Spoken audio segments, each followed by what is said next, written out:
Let's make the strawberry quilt block together. In this video, it is going to be a quick how-to video tutorial on how to not only make the quilt block, but also, if you have fun, let's go ahead and sew this quilt block together. So this is going to turn into a table topper, which I will be sewing it with amazing quilters in the Quilting Your Legacy Table Topper Club. This pattern is a $2 pattern, and it is a digital pattern from Villa Rosa. So if you want to make this using your fabric stash, go ahead and do so. Everything is right in the show description. And if we haven't met before, hi, I'm Emily from Norton House Quilting and the founder of Quilting Your Legacy. And we are going to make quilts for not only for you to enjoy, but also for your favorite people. Because when quilting with intention, it makes our projects legendary. Let's start sewing right now. Okay, so we have our half square unit that we are going to turn into half square triangles. So the first step in doing half square triangles is that we have our squares. So I'm going to be using the background color and I'm going to be using the leaf color or the stem color. And what you can do is you can either draw a diagonal line from point to point using a pencil or using a pen, a friction pen. Or what I did was I just took my iron, I folded my square right in half, and then I just pressed it so that way I had a nice crease so that when I flip it back over, you can see that crease nice and visible.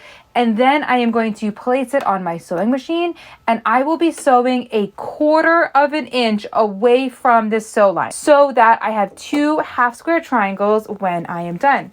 So because I have this lined up, I am going to go ahead and start sewing. So now that I've got that sewn 1/4 inch, I'm going to go ahead and do that exact step again.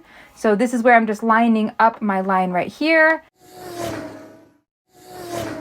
So now that we have this all sewn, we're going to use our scissors and we will be cutting right in between our 2 stitch lines. After we have this cut, we are then going to take this to our ironing station and we are going to press our seams. Okay, so again, we just got done sewing our half square triangles and they are cut to our desired size. I am going to go ahead and just set those right to the side because next we are going to sew the flip stitch by taking our background square and placing it right in the corner of our green leaf. So we're going to sew it just like this so that it looks just like that for the leaf. So here we go. Here is our half square triangle that we just sewed. We are going to take our background square and we are going to place it right on top of our stem. We are then going to sew diagonally, so from point to point. Now this is where you could use your pencil or use your friction pen if you wanted, but I am going to trust my eyeballs and I am going to sew from point to point going all the way down. It has taken me many years to trust myself like this. Usually I draw a line on everything. Okay, so now that we have our line from point to point, we can then use our rotary cutter or we can use our scissors and we are going to cut 1/4 inch away from our sew line and then we are going to flip the stitch up, hence the name flip stitch. So let's just do that one more time. Again, we are going to take our scissors or you can use your rotary cutter and we are cutting a line going all the way down 1/4 inch away from our stitch line. We are then going to press our seams so that our stitch is then flipped up. Okay, so now that we have our adorable stems all set, let's go ahead and set them right to the side. So we are going to have them placed like this.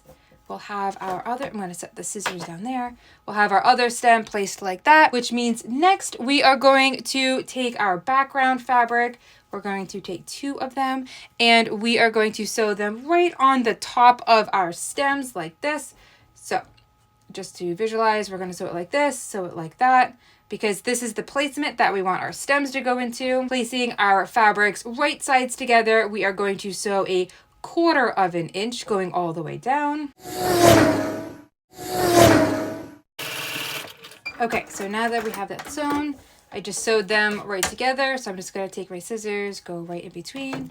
Okay, so now that we have our stem, let's go ahead and press our seams. So now that we have our stem, we are going to place our stem literally right in the middle. So we have our leaves and then we've got our stem. So let's go ahead and place this right sides together and away we get back to sewing. So we just got that sewed. Next, we are going to sew it onto the opposite side. Okay, so now we have our stem unit. Let's go ahead and press it. Next, we are onto the strawberry. Okay, so now we have our strawberry fabric. We have it cut down to our strawberry size. First, what we need to do is take our 2.5-inch squares again, and we will be placing them right in the corners to do the flip stitch again. We're going to do one here, and then we have 2 more squares that we are going to put down here in the corners. And again, for each of the 4, we are going to be doing the flip stitch. So just a really quick refresher course. To do the flip stitch, we are placing our square literally right on that angle. We will then be sewing a straight line going all the way down. And again, to do the flip stitch, you can absolutely use a pen, friction pen. And I am trusting myself and I am just going all the way down. So we did it to that side. Let's go ahead and do it to the next side. Okay, so now that we have our smaller squares on the flip stitch on, next we are going to add them on the bottom. Because this is a larger square, I went ahead and creased my sew line with the iron. That way I just made sure that I knew exactly what I was sewing. But of course you could use a pen, like a friction pen or a pencil, but I went ahead and just used my iron, and away we sew right along that crease line. And we are going to do that exact step onto the opposite side. Again, placing our square right on top, right in the corner, sewing right on that diagonal to create the flip stitch. Okay, now that we have all 4 squares sewn, we are going to go ahead and take our scissors and we are going to again cut 1/4 inch away from our stitch line. And we will be doing that to all 4 of our squares. And of course, this is called the flip stitch because once we have everything cut, we are then going to flip the stitch up as we press it. Hence the name flip stitch. Okay, so now that we have our strawberry, how stinking cute, let's go ahead and complete the block by adding our stem. So to complete the quilt block, we are going to add our stem. Here's a little bit of a sneak peek. So let's go ahead and place our fabrics right sides together. That way we can marvel at our finished strawberry block together. We just completed this adorable strawberry block together. If you had fun sewing this with me, let's go ahead and sew this together. This is going to be a part of the Quilting Your Legacy Tabletopper Club. And yes, it is so stinking cute. So there's going to be 5 different strawberry blocks. And of course, the pattern is a $2 pattern digitally downloaded so that you can purchase the pattern, print it out, and start gathering your fabrics immediately. Thank you so much for sewing this with me. I look forward to sewing with you soon. Bye for now.